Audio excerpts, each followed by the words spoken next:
Good afternoon, guys. I had to do some work around the house before I was able to come out here today. It's that time. It's that temp in the garage. And yeah, I got that going. Cleaned off most of the bench.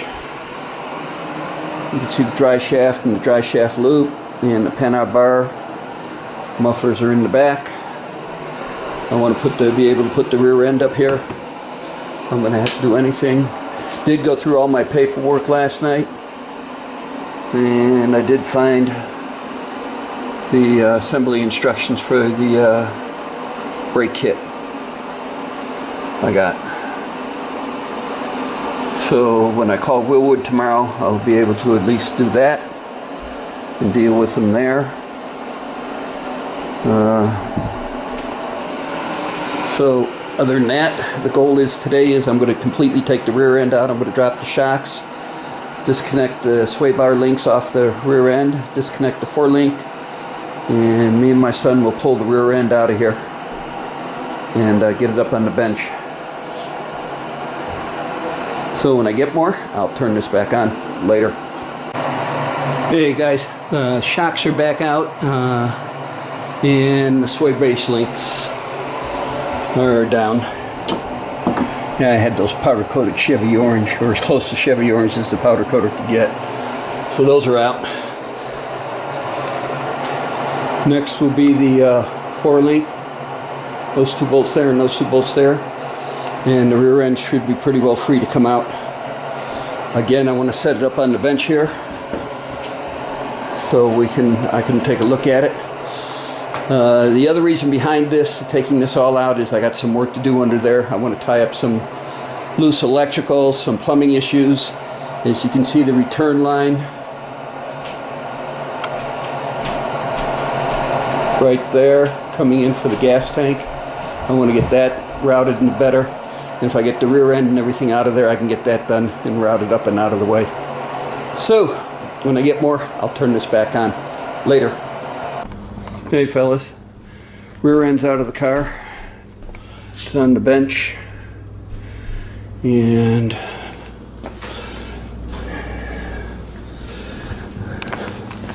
give you a chance to see underneath here all the plumbing issues I gotta fix.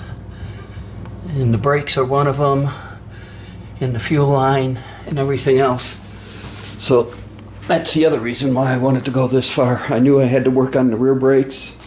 I knew I had to clean up the underneath there with fuel lines and brake lines. So it was more or less put in there for me to get a roller and to mock it into place and get it back out and see the right height. The 4-link from heights, since they lowered the car anywhere from 4 to 3 inches in the rear, and I did put their 2-inch drop spindles on the front.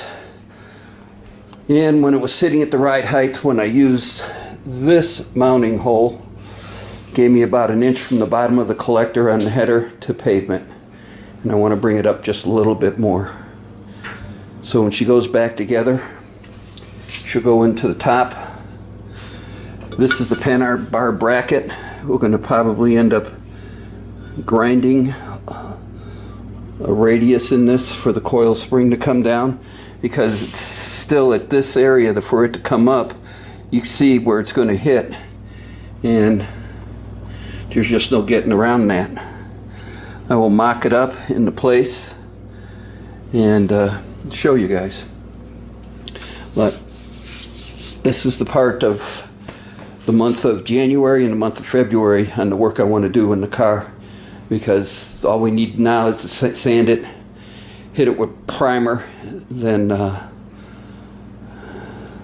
guide coat it, then sand it again, and primer it and sand it, and guide coat it, then sand it, and then we're ready for paint. And I'm thinking if I decide to use my friend's paint booth, that I will probably shoot April or May. And if I shoot in the garage, then I'll probably want to shoot in April, because I have the window here of just about to where the bugs start coming out, but it's not warm enough to where they can generate themselves. So that's where I'm at. So as always, thanks for watching. when I have more, I'll turn this back on. Later, guys.